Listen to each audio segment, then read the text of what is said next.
ধন্যবাদ অঞ্জন। আর যারা আজকে সন্ধ্যায় মানে এখানে উপস্থিত সবাইকেই মানে শুভেচ্ছা। মূলত যেটা হচ্ছে যে গত প্রোগ্রামের সাথে এই প্রোগ্রামের মানে একটা গুরুত্বপূর্ণ ফারাকের জায়গা হচ্ছে আজকে মশা কম, খানিকটা শীত পড়েছে। আমার ধারণা আরও যে প্রোগ্রামগুলো হবে তখন আরও শীত পড়বে, ফলে থাকে না যে মশার পরিমাণ আরও কমবে হয়তো বা। বাট এই সামগ্রিকভাবে দেখতে ভালোই লাগছে, সেটা হচ্ছে যে ওই যে মশাল টশাল থাকার কারণে সেটা। তো আজকে মানে কিছুক্ষণ আগে ওই যে মানে যে আজকের আলোচনার বিষয় হচ্ছে যে মূলত বিশ্ববিদ্যালয় কী জিনিস। মানে এখন এই কথাটাই তো এটা অনেক সময় মনে হইতে পারে এটা অবান্তর কথা, বিশ্ববিদ্যালয়ের মধ্যে থেকেই থাকে না যে বিশ্ববিদ্যালয় কী জিনিস প্রশ্ন করা কী দরকার আছে, আমরা তো বিশ্ববিদ্যালয়ের মধ্যেই আছি। কিন্তু মূল ঘটনা হচ্ছে যে বিশ্ববিদ্যালয়ের মধ্যে থাকলেও আসলে অনেক সময় যে বিশ্ববিদ্যালয়কে খুব একটা চিনা এবং খুঁজে পাওয়া যায় তা কিন্তু ঘটে না। অনেক সময় আমরা সংকটের মধ্যে পড়তে পারি আর কি। এবং ওই যে এই সংকটগুলো যে এবং যে বিশ্ববিদ্যালয় আসলে আমরা কিভাবে মানে যে চিহ্নিত করব, এই প্রশ্নগুলো খুবই ক্রুশাল এবং মনে করতে। যেমন আমি ওই প্রায় সময় একটা মানে যে ওই উদাহরণ ব্যবহার করি, সেটা হচ্ছে যে ওই যে অনেক লোক থাকে না যে বনে গিয়ে বন খুঁজে পায় না অথবা জঙ্গল খুঁজে পায় না, শুধু পায় গাছপালা। এবং হচ্ছে যে এই খানিকটা সেম অভিজ্ঞতা আমার হয়েছিল আমার ছোটো মেয়ের সময়। একবার ওই যে বলতেছিল সেটা হচ্ছে যে ওই কিসের তাকে ওই মানে যে ফরেস্টে নিয়ে যাওয়ার জন্য, যে সময় নিউজিল্যান্ডে ছিল। তো আমি তাদেরকে একদিন নিয়ে গেলাম, নিয়ে যাওয়ার পরে আমার 4.5 বছর মেয়ে আমাকে ওটা বলতেছে, this is not forest, you are such a liar. মানে আমাকে আমার মেয়ে বলতেছে, থাকে না বাবা হিসাবে কী ধরনের সংকটময় কথা, যে সেটা হচ্ছে যে বাবারে বলতেছে যে বাবা হচ্ছে লায়ার, তাকে আমি ফরেস্টে নিয়ে আসি না। তো আমি বললাম, এবং আমার বড় মেয়ে বলতেছে দিস ইজ ফরেস্ট। তো সেই তো বলছে no this is park.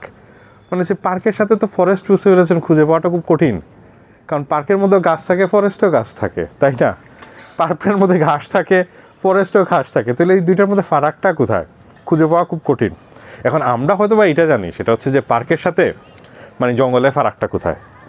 Park হইতেছে অর্গানাইজড প্ল্যান্ড, জঙ্গল হইতেছে অর্গানিক, থাকে না সজাতভাবে যেটা বলা হয়। কিন্তু ঘটনা হচ্ছে কি জানেন, বিশ্ববিদ্যালয় ঠিক আমরা এইভাবে এইখানে এসে দাঁড়া হইলেই যে বিশ্ববিদ্যালয় কী জিনিস এটা অনেক সময় মানে যেমনি উপলব্ধি করতে পারি না। একই সাথে দীর্ঘকাল মানে যে বিশ্ববিদ্যালয় পড়ানোর পরেও যে খুব ভালো আমাদের ধারণা থাকে যে বিশ্ববিদ্যালয় কী, তা আমার কাছে মনে হয় না। এটা আমরা অনেকেই জানি আর কি। যে এবং কিছুদিন আগে আমরা ওই আপনারা হয়তো অনেকেই জানেন, সেটা হচ্ছে যে ওই ইউজিসি একটা পরিকল্পনা নিয়েছে বাংলাদেশের প্রায় 60টা বিশ্ববিদ্যালয়, পাবলিক এবং প্রাইভেট বিশ্ববিদ্যালয়গুলোর লেকচার এবং অ্যাসিস্ট্যান্ট প্রফেসরদেরকে মানে এক ধরনের ট্রেনিং দেওয়ার, মানে সামগ্রিক এক ধরনের ইউনিভার্সিটি সম্পর্কে, যেটা এর আগে আসলে খুবই শর্টকাট 2-1বার করার চেষ্টা করা হচ্ছে, সবাইকে না, এবং হচ্ছে যে বিস্তারিতভাবে কখনো করা হয় না। তো ওইটার ওই প্রথম দিনের প্রথম সেশনটাতেই বলা হয়েছিল কি যে আমাকে আলাপ করতে আর কি। এবং ওই দিনে আমি এবং ঢাকা ইউনিভার্সিটির প্রবিসি উনি আলাপ করছিলেন। তো আমি আলাপ করেছিলাম সামগ্রিক বিশ্ববিদ্যালয় কী জিনিস প্রথম সেশনে, পরে উনি বাংলাদেশের বিশ্ববিদ্যালয় নিয়ে আলাপ করলেন। তো ওইখানে যে সময় আলাপ করতে যে অদ্ভুতভাবে মানে আমি লক্ষ্য করলাম, সেটা হচ্ছে যে এই কিছু লোক শিক্ষক আছেন যাদের কাছে দুর্দান্তভাবে পরিষ্কার বিশ্ববিদ্যালয় কী, বাট এমনও লোকজন আছেন যাদের কাছে কিন্তু খুবই পরিষ্কারভাবে যে পরিষ্কার আছে বিশ্ববিদ্যালয় কি তাও না। তার মানে হচ্ছে যে মানে এটা স্বাভাবিকভাবে আমরা দীর্ঘকাল এখানে পড়াশোনা করি অথবা এখানে পড়াই, এর মধ্যে দিয়ে যে বিশ্ববিদ্যালয় কী জিনিস যে থাকে না, এটা অনেক সময় আমরা নাও ধরতে পারি, তার কতগুলো প্রেক্ষাপট আছে। এখন স্বাভাবিকভাবে যেটা আমরা জানি সেটা হচ্ছে যে বিশ্ববিদ্যালয় তো তার শব্দের ব্যবহার দেখলেই বোঝা যায়, তাই না? যেমন হচ্ছে যে আমরা কি শিক্ষা প্রতিষ্ঠানকে 3 ভাগে ভাগ করেছি। কী 3 ভাগ? সেটা হচ্ছে যে বিদ্যালয়, তাই না, প্রাথমিক বিদ্যালয়, তারপর হচ্ছে যে মানে কলেজকে আমরা বলতেছি মহাবিদ্যালয়, এবং ইউনিভার্সিটি আমরা বলি বিশ্ববিদ্যালয়। তার এইখান থেকেই তো বুঝি যে মানে বিদ্যালয় হইতেছে কি প্রাথমিক বিদ্যালয়গুলো সবচেয়ে হচ্ছে প্রথম স্তর, মধ্যমবর্তী স্তর হচ্ছে যে মানে যে মহাবিদ্যালয়গুলো যেটাকে ইংরেজিতে কলেজ বলা হয়ে থাকে, এবং মানে যে কিসে বিশ্ববিদ্যালয় হচ্ছে যে মানে যে সব জ্ঞানের সর্বোচ্চ স্তর। কিন্তু ঘটনা যেটা হয় মানে এই জ্ঞান দিয়ে আসলে বিশ্ববিদ্যালয়কে অনেক সময় খুঁজে নাও পাইতে পারেন, এবং এইটা কিছু সংকটও তৈরি হয়। যেমন মনে করুন আমি প্রায় সময় এই গল্পটা বলি, সেটা হচ্ছে যে আমি জানি না এখন এই ঘটনাটা আছে কিনা না, এখানেটা কয়েক বছর আগে প্রায় 10-12 বছর আগে আমার মনে আছে এদিকে আসার পথে ওই জাহাঙ্গীরনগরে আসার পথে সাভারে একটা স্কুল ছিল, মানে সম্ভবত আমার স্কুল একটা সাইনবোর্ডে দেখলাম কি জানেন, এখানের মধ্যে লেখা আছে সেটা হচ্ছে কিডস ইউনিভার্সিটি স্কুল। এখন আমি প্রায় সময় ভাবেছি বুঝতে পারছেন যে জানা আছে সেটা ইউনিভার্সিটি নাকি স্কুল। তবে আমি নিশ্চিত আপনারা যদি চ্যাটজিপিটিতে জিজ্ঞাসা করেন সেইটারে হয়তো ইউনিভার্সিটিও বলতে পারে বা স্কুলও বলতে পারে, বোঝা খুব কঠিন। কিন্তু একটা জিনিস থাকে না, এর আগে আমরা কী বললাম সেটা হচ্ছে এক ধরনের কী ক্যাটাগরি হিসাবে দেখলাম, প্রাথমিক বিদ্যালয়, তারপরে হচ্ছে মহাবিদ্যালয় এবং বিশ্ববিদ্যালয়, বিভিন্ন স্তর। কিন্তু আমরা যে সময় মানে এইখানে দেখতেছি এখানে কিডস ইউনিভার্সিটি স্কুল, ইউনিভার্সিটি শব্দটা কিন্তু এখন আর ক্যাটাগরি হিসাবে নাই, এটা ইটসেলফ একটা নামপদ হিসেবে এসে হাজির হয়েছে, তাই না? এখন আপনি বলতে পারেন যে মানে এটা তো বাংলাদেশে বুঝতেছেন কোনো এক সাভারের কোনো এক প্রিন্সিপালের দেয়া নাম, মানে যে কিন্তু এই ঘটনাটা বুঝতেছেন বাইরেও ঘটে। যেমন হচ্ছে যে খুব বিখ্যাত এক ইউনিভার্সিটি আছে না, ইউনিভার্সিটি কলেজ লন্ডন, এটা শুধু বুঝতেছেন কলেজও এবং ইউনিভার্সিটি দুইটাই একই সাথে, এবং এটা খুব বিখ্যাত ইউনিভার্সিটি। এখন আপনি কি বলবেন যে যেখান থেকে ইংরেজি ভাষার উদ্ভব হচ্ছে, মানে যে এবং যেই লোকরা বুঝতে পারছেন যে ইংরেজি ভাষায় কথা বলে তারাও বুঝতে পেরেছেন পরস্পর বিরোধী দুই কনসেপ্ট একসাথে মিলিয়ে দিচ্ছে, অনেকটা কিসের মতো, খেচরের মতো, তাই না? গাদা এবং গুড়া দুইটা একসাথে মিলাইলে খেচর হয় না? এটা কি মানে এরকম কি নতুন কোনো ধরনের বুঝতে পারছেন শিক্ষা প্রতিষ্ঠান কিনা নাই প্রশ্ন আমাদের মনে জাগতেই পারে। কিন্তু আদতে তো আমরা জানি সেটা হচ্ছে যে আসলে এটা এইভাবে না, কাজ করে না। মূলত ইউনিভার্সিটি হচ্ছে যে মানে যে যেমন মনে করুন মানে একটা প্রতিষ্ঠান হিসাবে আমরা দেখি। এখন খুব স্বাভাবিকভাবে যদি আপনি ধরেন যেসব প্রতিষ্ঠানে একটা মাত্র বিল্ডিং আছে, সাপোজ মনে করেন ব্র্যাক ইউনিভার্সিটি, তার যে বাড্ডা একটা ক্যাম্পাস আছে না, অথবা ইস্ট ওয়েস্ট ইউনিভার্সিটি তার একটা ক্যাম্পাস আছে, সেখানে আপনি গেলেই দেখতে পান বুঝতেছেন এই ইউনিভার্সিটি এই প্রতিষ্ঠান নাকি। অন্যদিকে যেটা হচ্ছে যে অক্সফোর্ডের খুব বিখ্যাত এক মানে যে ওই ফিলসফার যার কথা আমি প্রায় সময় বলি, গিলবার্ট ট্রেইলের ওই গল্পটা, সেটা হচ্ছে যে অক্সফোর্ড ইউনিভার্সিটি বিখ্যাত ইউনিভার্সিটি, ফলে যে ঘটনাটা ঘটে থাকে সেটা হচ্ছে বিভিন্ন দেশ থেকে লোকজন বেড়াইতে যায়। এখন যেহেতু বেড়াইতে যায় যেসব জায়গায় টুরিস্ট এলাকা, আমরা সবাই জানি কী ঘটে, টুরিস্ট এলাকায় লোকজন বুঝতেছেন খুবই বিরক্ত থাকে বুঝতে পেরেছেন টুরিস্টদের উপরে। দেখলেন না কিছুদিন আগে স্পেনে কী হয়েছিল, সেটা হচ্ছে লোকালরা বুঝতেছেন রীতিমতো আন্দোলনের নামছে যাতে এখানে কি টুরিস্টটা কম আসে। এখন ওইসব এলাকায় যদি যায় বলেন ভাই মানে যে জিমনেশিয়াম কোন দিকে, লাইব্রেরি কোন দিকে, অক্সফোর্ড ইউনিভার্সিটি, রীতিমতো লোকজন পিটাইতে আসবে, বিরক্তির জ্বালায় থাকে না। এবং যেহেতু প্রত্যেক উইকেন্ডে এই ঘটনা ঘটে, তখন অক্সফোর্ড ইউনিভার্সিটি মানে কী করেছিল, একটা ট্যুর গাইড চালু করেছিল একবার। এই ট্যুর গাইডটা কী করতে বুঝতে পারছেন, অক্সফোর্ড ইউনিভার্সিটির বিভিন্ন ফ্যাকাল্টিগুলো আছে না, যেমন হচ্ছে যে সায়েন্স ফ্যাকাল্টি, ফিজিক্স ফ্যাকাল্টি, অথবা ধরুন বায়োকেমিস্ট্রি ফ্যাকাল্টি, তারপর হচ্ছে যে ধরুন সোশ্যাল সায়েন্স এবং হিউম্যানিটিস, এগুলো বিভিন্ন ফ্যাকাল্টিগুলো বুঝতে পেরেছেন ঘুরায় দেখাইতো। তারপর সাথে জিমনেশিয়াম, তাদের লাইব্রেরি আছে, মিউজিয়াম আছে, তারপর হচ্ছে বোটানিক্যাল গার্ডেন আছে, এগুলো সব থাকে না। এবং বিভিন্ন কলেজগুলো ঘোরানোর পরে একবারে রেজিস্ট্রার ভবন, এগুলো সব দেখানোর পরে একবার শেষে যে সময় আসতো তখন অনেকেই তাকে প্রশ্ন করতো কি জানেন, সেটা হচ্ছে যে অক্সফোর্ড বিশ্ববিদ্যালয়টা কই। তার মানে তারা ভাবে থাকে না অক্সফোর্ড ইউনিভার্সিটি ব্র্যাক ইউনিভার্সিটির মতো কোনো একটা বিল্ডিং যেখানে এটা হয়তো বা আছে আর কি যেটা। তো আমি দীর্ঘকাল ভাবছি বুঝতে পারছেন এইসব ঘটনাটা ইংল্যান্ডে ঘটে, বাংলাদেশে ঘটে না। কিন্তু আমার এক সহকর্মী, আপনারা হয়তো বা চিনবেন, শিক্ষকের নামই না বললাম, থাকে না, উনি এক ভর্তি ইচ্ছুক স্টুডেন্ট, আগে থাকে না, এখন তো লোকজন অনলাইনেই ফিল আপ করে ফেলে, ওই ছেলে ভর্তির ফর্ম নিবে অথবা ভর্তি ইচ্ছুক, সে কী করেছে, সে জাহাঙ্গীরনগরে আসছে, আইসা সোশ্যাল সায়েন্স ভবনটা আছে না এখানে, সোশ্যাল সায়েন্স ভবনের মধ্যে ঢুকেছে। সোশ্যাল সায়েন্স ভবনের মধ্যে ঢোকার পরে যেই ঘটনা হয়েছে কি জানেন, ওইখানে এক শিক্ষককে জিজ্ঞাসা করতেছে জাহাঙ্গীরনগর বিশ্ববিদ্যালয়টা কই। এখন ওই শিক্ষক বললেন যে তুমি তো জাহাঙ্গীরনগর বিশ্ববিদ্যালয়ের মধ্যেই আছো, কিন্তু তখন ওই ছেলে আবার বললো না আমি জাহাঙ্গীরনগর বিশ্ববিদ্যালয়ে যেতে চাই আর কি, যে এক্স্যাক্টলি। তো তখন উনি বললেন যে যেখানে নাম লেখা সেখানে যেতে চাও। তো সে বললো হ্যাঁ। উনি যে কাজটা করলেন সরাসরি ডেডিকেটটাই দেখা দিয়েছেন, এবং হচ্ছে যে এটা হয়তো শিক্ষক মজা নিয়েছেন, কিন্তু ঘটনা হচ্ছে কি জানেন, এটা আসলেই কিন্তু বুঝতেছেন জঙ্গল যেরকম থাকে না, আপনি জঙ্গলে গেলে জঙ্গল পাবেন না, বিশ্ববিদ্যালয়ে গেলে কখনোই বিশ্ববিদ্যালয় পাবেন না। তার কারণ হচ্ছে কি, বিশ্ববিদ্যালয় হচ্ছে একটা কনসেপ্ট। তার মানে হচ্ছে যে এই স্থাপনাগুলো সবই আছে বুঝছেন, কিন্তু আপনিও নাই আমিও নাই, তখন কি এটা বিশ্ববিদ্যালয় থাকবে? একদমই বিশ্ববিদ্যালয় থাকবে না। তার মানে হচ্ছে এইখানে খুবই ক্রুশাল এবং গুরুত্বপূর্ণ হচ্ছে যে এই অ্যাঙ্গেল থেকে দেখলে। কিন্তু আরেকটা প্রশ্ন আছে, সেটা হচ্ছে যে ঢাকা বিশ্ববিদ্যালয়ে তো সব কিছুই আছে, যা কিছুর কথা বললাম আমরা অক্সফোর্ডে, শুধু মিউজিয়াম ছাড়া, যে এরকম ঢাকা কলেজেও আছে। তাহলে একটা কেন বিশ্ববিদ্যালয় এবং আরেকটা না, এটা খুবই ইম্পর্ট্যান্ট প্রশ্ন না? এবং খুব গুরুত্বপূর্ণ প্রশ্ন, এবং এই বিষয়টা নিয়ে কিন্তু আজকালকে ব্যাপকভাবে আলোচনা হয় এবং অন্যান্য বিষয়গুলো এটার সাথে জড়িত হয়েছে। পাশাপাশি বাংলাদেশে আরও কিছু আলাপ এসে যুক্ত হয়েছে, সেটা হচ্ছে যে বিশ্ববিদ্যালয় জিনিসটা মানে কোথায় থেকে আসছে। 2 নম্বর যেটা হচ্ছে যে ওই আপনি প্রায় সময় দেখবেন সেটা হচ্ছে যে আমাদের এখানকার এক বুদ্ধিজীবী, নাম না বলি, উনি মাকদেসি নামে এক ভদ্রলোকের উচ্চারছেন বইকে মানে যে উল্লেখ করে উনি বলেন সেটা হচ্ছে যে আমাদের বিশ্ববিদ্যালয়গুলো ইউরোপে মূলত আসছে হচ্ছে যে মাদ্রাসা সিস্টেম থেকে। আপনারা হয়তো অনেকেই শুনেছেন এই আলাপগুলো। 2 নম্বর যেটা হয়েছে যে ওই খুব স্বাভাবিকভাবে একটা প্রশ্ন আসে, তাহলে মাদ্রাসা সিস্টেম কোথায় থেকে আসছে, আদৌ কি বিশ্ববিদ্যালয়ের সাথে এটা সম্পর্ক আছে কিনা না, এটা একটা প্রশ্ন। 2 নম্বর যেটা হয়েছে যে বিশ্ববিদ্যালয় আসলে কত ধরনের হয়ে থাকে, প্রথম কোথায় উদ্ভব হচ্ছে, অথবা বিশ্ববিদ্যালয় শব্দটা কোথায় থেকে আসতেছে, থাকে না? এই প্রশ্নগুলো কি খুবই ওতপ্রোতভাবে সম্পর্কিত এটা। অন্যদিকে যেই প্রশ্নগুলো খুবই ইম্পর্টেন্ট, যেটা হচ্ছে যে ধরেন আমাদের এই বিশ্ববিদ্যালয়ের এই দুরবস্থা কেন, তো আমি যেভাবে আলাপটা আঁকি আজকে মানে যে গুছাবো আঁকি, এই বিষয়টিতে আমি দীর্ঘকাল বিভিন্ন জায়গায় বিভিন্নভাবে আলাপ করছি। তো মানে প্রচুর আলাপগুলো প্রায় সব জায়গায় অ্যাভেলেবল, বইও আছে। এটা আমি কয়েকটা ক্রুশাল প্রশ্ন নিয়েই যেটা আলাপ করি, সেটা হচ্ছে কি বিশ্ববিদ্যালয় শব্দটা কোত্থেকে আসা, বিভিন্ন ধরনের বিশ্ববিদ্যালয়, ইভেন এটা অনেক শিক্ষকরা অথবা পলিসি নির্ধারণ যারা করেন ওনাদের কাছেও পরিষ্কার না বিশ্ববিদ্যালয় যে বিভিন্ন ধরনের হয়, এটা খুবই গুরুত্বপূর্ণ। তারপর হচ্ছে যে কোন ধরনের বিশ্ববিদ্যালয়, কী ধরনের সংকট, আমাদের এখানে কী ধরনের বিশ্ববিদ্যালয় আছে, এবং পাশাপাশি যেটা হচ্ছে যে আমাদের এইখানের বিশ্ববিদ্যালয়ের দুরবস্থা কেন। খুব মৌলিক প্রশ্ন এবং অবভিয়াস প্রশ্ন।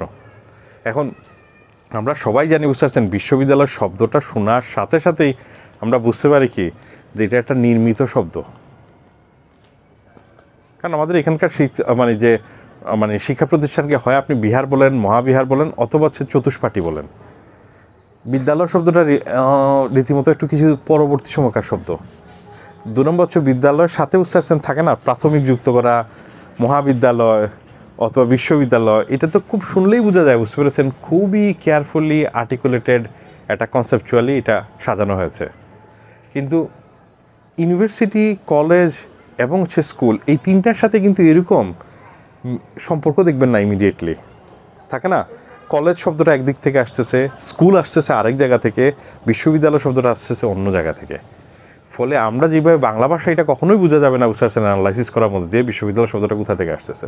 তাহলে বিশ্ববিদ্যালয় কোথা থেকে আসতেছে, এটা আমরা রবীন্দ্রনাথের বুঝতে পারছেন যে বিশ্ববিদ্যালয়ের রূপ, এটা এই আলোচনায় তো আমরা পাই। সেটা হচ্ছে উনি বলতেছেন বিশ্ববিদ্যালয় শব্দটা আসলে মানে এটা একটা নির্মিত শব্দ, এবং 19th সেঞ্চুরির মধ্যভাগে এই শব্দটা নির্মাণ করা হয়েছে বাংলা ভাষায়। তাহলে এটা কোথা থেকে এসেছে, উনি বলেছেন ইংরেজি শব্দ ইউনিভার্সিটি থেকে আসছে। সেটা অবভিয়াসলি, তার কারণ আমাদের কাছে খুব স্পষ্ট। কিন্তু খুব স্বাভাবিকভাবে ইংরেজি শব্দ যে ইউনিভার্সিটি আছে, সেইটা আসলে কোথা থেকে আসছে, এটা একটা ইম্পর্ট্যান্ট প্রশ্ন না? এবং আমরা জানি সেটা হচ্ছে যে আর্লি যে বিশ্ববিদ্যালয় মানে ইউনিভার্সিটিগুলো কোথায় ইমার্জ করছে, মানে সেটা হচ্ছে যে ইটালিতে। খুব অবভিয়াসলি বুঝতে যে আমরা অনুমান করতে পারি যে বিশ্ববিদ্যালয় শব্দটা, ইউনিভার্সিটি শব্দটা আসছে মানে যে ইটালিয়ান ল্যাটিন ভাষা থেকে, এবং সেই শব্দটা হচ্ছে ইউনিভার্সিটা।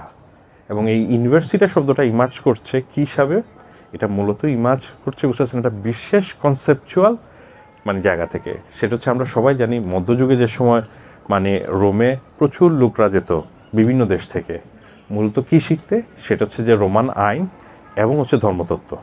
ধর্মতত্ত্বের কেন্দ্র হচ্ছে রোম এবং ইটালি, আইনেরও কেন্দ্র কিন্তু হচ্ছে কি ওইখানে, কারণ সে রোমান আইনগুলো, রোম যেহেতু থাকে না এম্পায়ার বিস্তার করেছিল পুরা ইউরোপ জুড়ে, ফলে তার আইনি ব্যবস্থা, প্রশাসনিক সিস্টেম এখনও ওই সময় ব্যবহার করা হতো মধ্যযুগে।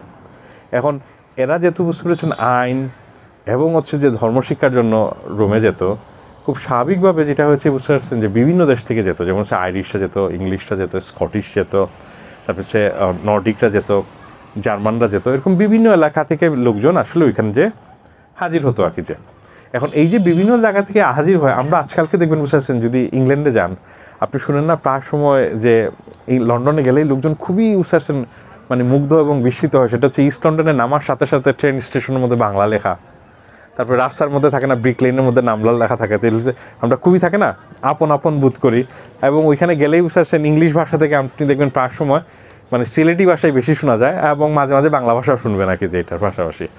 এখন এটা আমাদেরকে কি মনে করে কি জানেন, যে খুবই কাছের আপন জায়গা, এবং এটা তার কারণ হইতেছে কি এইখানে লিটারালি যে সেটা হচ্ছে যে ব্রিটিশ যে মানে শিপগুলোতে যারা বাংলাদেশিরা কাজ করতো, বিশেষত মানে সিলেটি এবং বরিশালী এবং নোয়াখালীর লোকরে, এদেরকে বুঝতেছেন চাকরির মানে শর্ত ছিল কি জানেন, যে সময় চাকরি শেষ হয়ে যাবে তখন তাদেরকে দেশে ফেরত আসার রিটার্ন টিকিট দিবে। কিন্তু ওই কোম্পানিগুলো সব ব্যাংক্রাফ্ট হয়েছিল।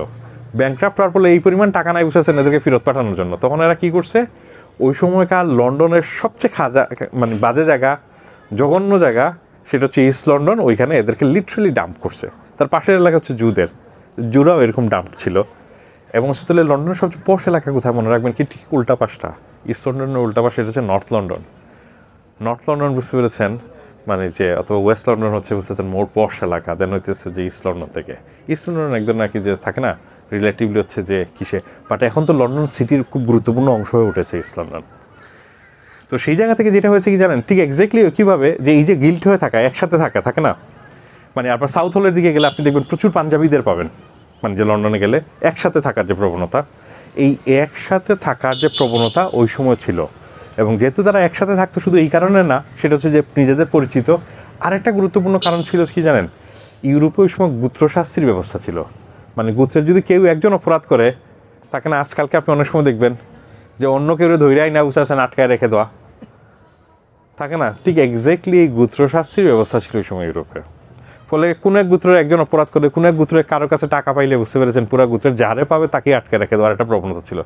ফলে যে সময় আপনি খেয়াল করবেন এই ধরনের বুঝতে পেরেছেন মানে দঙ্গল অথবা মানে মব যে সময় বাড়ে, মানুষ সবসময় বুঝতে পারছেন দুইটা জিনিসের উপরে রিলাই হয়, একজনে গিল্ট ফর্ম করে অথবা হচ্ছে সরকারের উপরে বেশি ডিপেন্ডেন্ট হয়। ওই সময় তো সরকার দুর্বল ছিল, তাহলে লাস্টলি কী হবে, সে গিল্ট ফর্ম করবে। একসাথে থাকার যে বিষয়টা, এই যে একসাথে থাকার যে প্রবণতা এবং একসাথে, এই কারণে বুঝতেছেন বিভিন্ন জাতিগোষ্ঠী যেমন স্কটিশ, আইরিশ, ইংলিশ অথবা ফ্রেঞ্চ, এরা একসাথে থাকতো।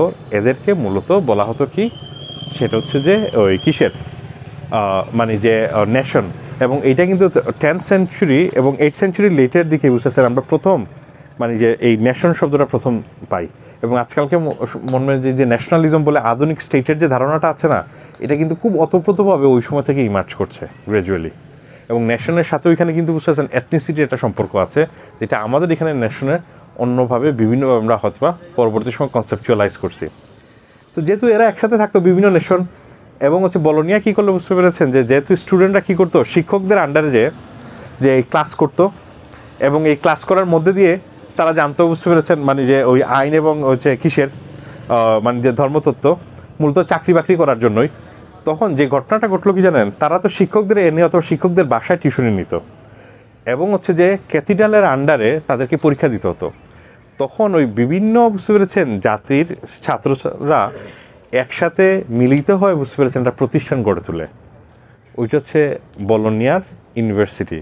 এই বলোনিয়ার ইউনিভার্সিটি আছে না, তার মানে ইউনিভার্সিটি হচ্ছে কি জানেন, ইউনিভার্সিটাস, বলোনিয়া ইউনিভার্সিটাস, সেটা হচ্ছে বিভিন্ন নেশনের কি জানেন যৌথ অথবা সমন্বয়। তার মানে হচ্ছে এটা নেশন বিশ্ববিদ্যালয়, মানে ইউনিভার্সাল নলেজ অর্থে আমরা যে অর্থে বলে থাকি না, সেই অর্থে বুঝতে পেরেছেন একদমই বলা হয় নাই। মূলত এটা যে অর্থে বলা হয়েছে সেটা হচ্ছে কি, বিভিন্ন জাতিগোষ্ঠীর যে লোকজন আছে না, মানে যে নেশন একসাথে যে সময় যৌথভাবে কী হয়েছে বুঝাই যাচ্ছে যে মানে এখন থাকে না এক ধরনের আধ্যাত্মিক ভাব আসতেছে ক্রমাগত, মানে ফলে ওই যে বিশ্ববিদ্যালয়ে থাকে না, আমরা কনসেপচুয়াল ক্লিয়ারিটির জন্য এই ধোঁয়ার খুব একটা মানে যে উপযুক্ত সময় ছিল না এখন, বাট তারপরে খারাপ না, ভালোই লাগতেছে। ও হ্যাঁ, যেখানে ছিলাম ওই যে কিসের তো এরপরে কি যেন ওই হ্যাঁ ওই মানে পুরো পরিবেশই আমাকে থাকে না খানিকটা অন্যদিকে ডিরেল করছে, ও যেটা হইতেছে কোথায় যেন ছিলাম, ইউনিভার্সিটি থাকে না। ফলে এইটার একটা মজার বিষয় জানেন, প্রথম যে বিশ্ববিদ্যালয় প্রতিষ্ঠা করা হচ্ছে, আমি প্রায় সময় বলতেছিলাম এইটার, আমি বলি কি জানেন, শিক্ষার্থীদের বিশ্ববিদ্যালয়। কেন জানেন? কারণ শিক্ষার্থীরাই এইটার রিক্টার ছিল। রিক্টার হচ্ছে আজকালকে উপাচার্য যেটা বলি আমরা না, যে পদটা অথবা আচার্য, ওই পদটা আসলে মূলত কে ছিলেন, শিক্ষার্থীরা ছিলেন। ডিনরাও শিক্ষার্থী, ফ্যাকাল্টির প্রধানও শিক্ষার্থী। শিক্ষকরা ওই সময় কী করতেন, এখানে এসে শুধু টিউশনই দিতেন, পরিষ্কার পরীক্ষা নিতেন এবং খাতা দেখতেন। এখন যেহেতু ক্যাথিড্রালের আন্ডারে বসেছেন, পরীক্ষা দিলে যে সংকটটা হয় কি জানেন, মানে যে ক্যাথিড্রাল অথবা কি যে যাজকদের বসেছেন প্রভাব থাকে, ফলে এরা এক ধরনের সার্টিফিকেট প্রদান করা একজন অধিকার চাইলো, এবং সেইখান থেকেই জন্ম হয়েছিল কি জানেন, মানে বলোনিয়ার বিশ্ববিদ্যালয়। তার মানে সেই বিশ্ববিদ্যালয় ইউনিভার্সিটি শব্দটা আসলে বুঝতেছেন বিভিন্ন নেশন যৌথভাবে যৌথ হয়েছে এই অর্থে, ইউনিভার্সাল নলেজ অর্থে কিন্তু প্রথমে আবির্ভাব হয় নাই। আজকালকে প্রায় সময় শুনবেন না ইউনিভার্সাল নলেজ দেওয়ার বিষয় অথবা বৈশ্বিক জ্ঞান, এটা একদমই এই অর্থে আসলে ইমার্জ করে নাই। এই অর্থটা অনেক বেশি লেটার, মানে এক ধরনের মডার্নিস্ট ইন্টারপ্রিটেশন অফ ইট। অন্যদিকে যেটা হয়েছে, যেখানে ছিলাম সেটা হচ্ছে যে কিসের বিষয়ে, যে মানে প্যারিসে মানে হচ্ছে যে শিক্ষকরা একটা বিশ্ববিদ্যালয় প্রতিষ্ঠা করেন। সেই প্যারিসের শিক্ষকরা কীভাবে করেন সেটা হচ্ছে প্যারিসের যে ওই একই এক্স্যাক্টলি প্রফেসরদের বাসায় টিউশনি দেওয়া হতো, এবং হচ্ছে জাতীয় বিশ্ববিদ্যালয়ে যেরকম পরীক্ষা দেওয়া হয় না, অথবা আজকালকে দেখবেন দেশে অ লেভেল যারা পরীক্ষা দেয় এরা দেখবেন 9 10 ওঠার পরে আর স্কুলেই যায়ই না, এরা ওই যে শিক্ষকের থাকে না বাসায় অথবা কোচিংয়ে টিউশন নিয়ে তারপরে সরাসরি পরীক্ষা দিয়ে দেয়। অনেকটা জাতীয় ইউনিভার্সিটির মডেল স্টাইলে ঠিক এক্স্যাক্টলি একইভাবে নটরডেম ক্যাথিড্রাল কী করতো, পরীক্ষা নিত এবং বিভিন্ন প্রফেসররা তাদের বাসায় আসলে এদেরকে পড়াতেন। এখন যে সাবজেক্ট প্রায় সেম, যেটা আমরা বলছিলাম আইন এবং ধর্মতত্ত্ব, পরীক্ষা দেওয়ার সময় যেটা হতো কি জানেন, ক্যাথিড্রালে তাদের নিজেদের মতো সিলেবাস সেট করতো, পরীক্ষা সেট করতো। পাশাপাশি হইতেছে কোনো প্রফেসররা যদি মনে করেন অপছন্দ হয় ক্যাথিড্রালের, তাহলে তার ছাত্রদের কি হইতে পারে সেটা তো আপনাদের বুঝতে পারার কথা, থাকে না? আপনাদের নিশ্চয়ই এই অভিজ্ঞতা জাহাঙ্গীরনগরে হয়েছে। মানে আপনি কোনো এক শিক্ষকের কাছাকাছি, তাহলে ওই শিক্ষকের সাথে যদি শত্রুতা থাকে এই শিক্ষকের, তাহলে কী অবস্থা হয়, ইভেন তো এটা একটা কাঠামোর মধ্যে। আর ওইখানে বুঝেন যে ক্যাথিড্রালের তো সর্বময় ক্ষমতা, ফলে এই ক্ষমতার হাত থেকে এই শিক্ষকরা বাঁচার জন্য কী করলেন, যৌথভাবে একটা গিল্ড তৈরি করলেন। এই গিল্ডটার নামই হচ্ছিল প্যারিস বিশ্ববিদ্যালয়। ঘটনাচক্রে আমার ওই প্যারিস বিশ্ববিদ্যালয়ের সবচেয়ে পুরাতন যে বিল্ডিং, ওইখানে যাওয়ার একটা সুযোগ হয়েছিল আর কি। এবং ক্যাথিড্রাল যেটা নটরডেম ক্যাথিড্রাল, এটা এখনও আছে, আপনারা দেখতে পাবেন আর কি, যে খুব বিখ্যাত, এবং তারাই আসলে মূলত পরীক্ষা নিত আর কি। যার ফলশ্রুতি কী জানো, যে একটা ইউনিভার্সিটি একদিকে হচ্ছে কি ছাত্রদের বিশ্ববিদ্যালয়, আর একটা হচ্ছে কি শিক্ষকদের বিশ্ববিদ্যালয়। কিন্তু মজার বিষয় হচ্ছে কি জানেন, খুবই স্বাভাবিকভাবে ছাত্রদের বিশ্ববিদ্যালয়ের মূল উদ্দেশ্য কী থাকবে যদি আপনি জিজ্ঞাসা করেন, আজকালকে যে উদ্দেশ্য সেটা হচ্ছে কি জানেন, দ্রুত সার্টিফিকেট পাওয়া, ওই জ্ঞানটাই অর্জন করতে চাই যেটা কাজে আসবে, থাকে না? আর ওই সময় কাজে আসা মানে কি হয়, আপনি ধর্মের যাজক হবেন অথবা হইতেছে কোথাও কেরানির কাজ করবেন, কোনো এক বুঝতে আছেন রাজার অফিসে কোর্টে হইতে পারে, অথবা হচ্ছে কোনো এক জমিদারের কোর্টে হতে পারে।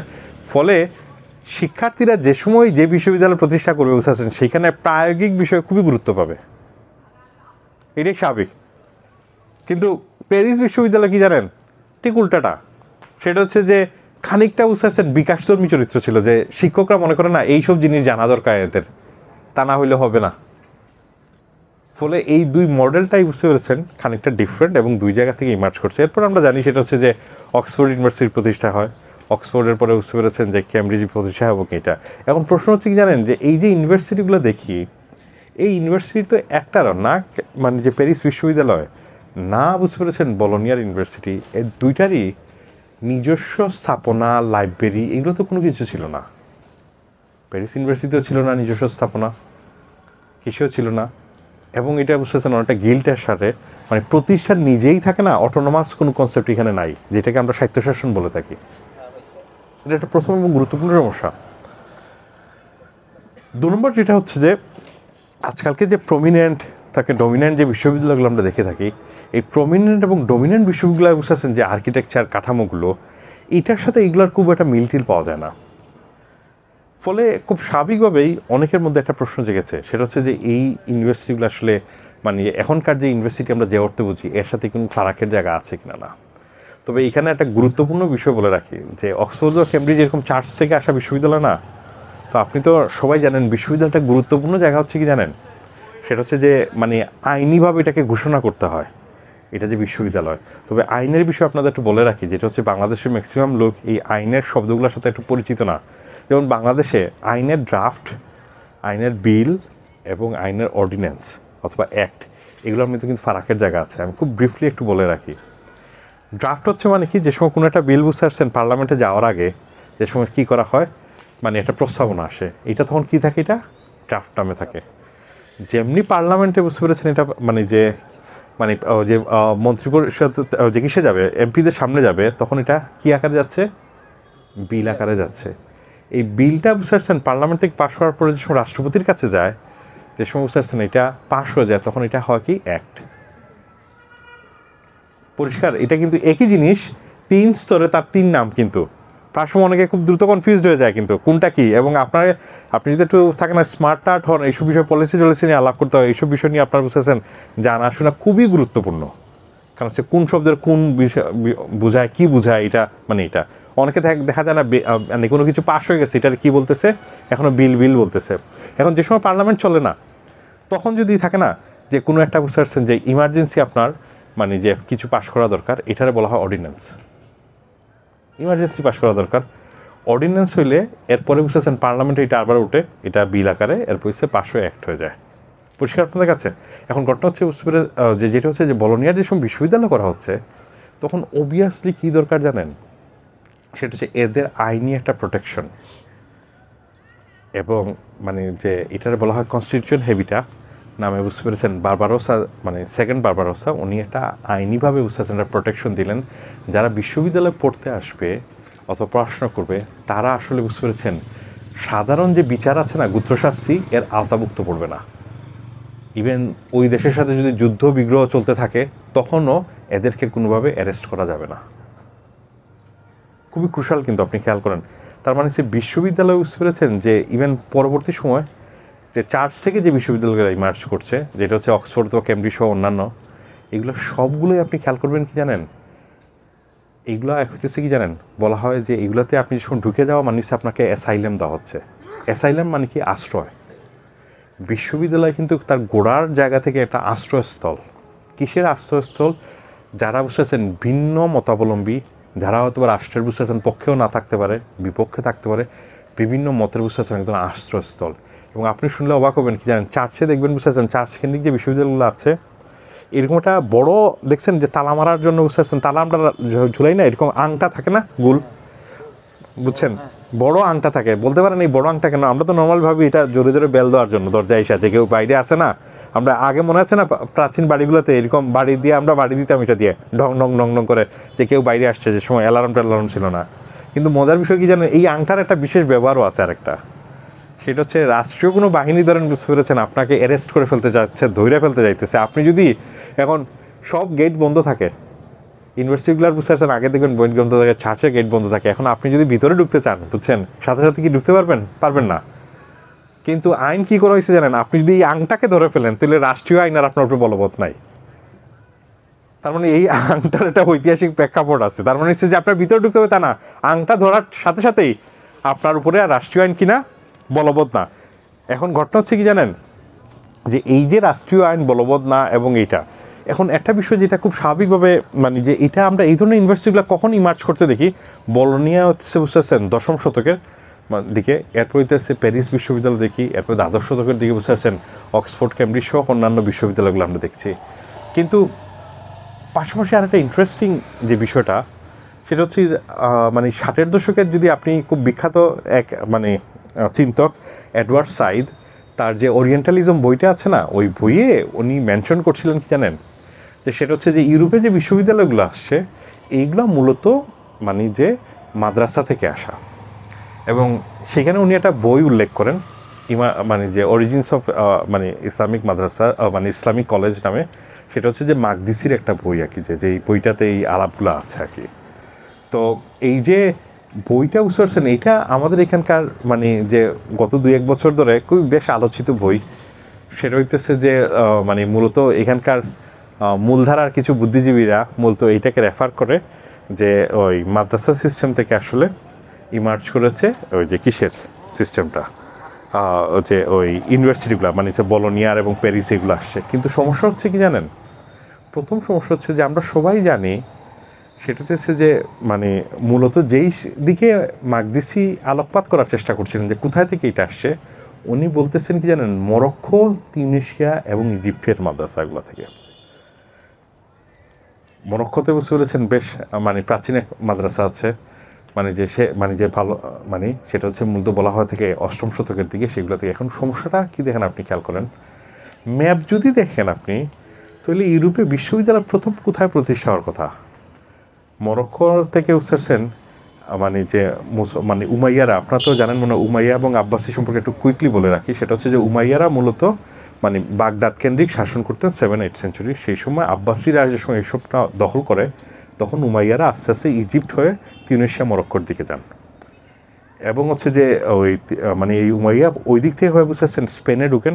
স্পেন থেকে কিন্তু খুব উল্টা পাশেই, কিন্তু মরক্কোর উল্টা পাশেই কোথায়? স্পেন। স্পেনে ঢোকার কারণে ওই স্পেনে বুঝতেছেন আল আন্দালুস, মানে যেটা গ্রানাডা হচ্ছে ক্যাপিটাল, এবং আল আন্দালুস এইখানে। এখন ঘটনা হচ্ছে কি জানেন, তৈলে মাদ্রাসা সিস্টেম থেকে যদি এসে থাকে মানে যে বিশ্ববিদ্যালয়, তাহলে প্রথম ইউরোপের বিশ্ববিদ্যালয় কই হওয়ার কথা? স্পেনে। কিন্তু সেটা কিন্তু হচ্ছে না, হচ্ছে কোথায়? এখান থেকে বেশ দূরে, বুঝতে পেরেছেন, ইটালিতে।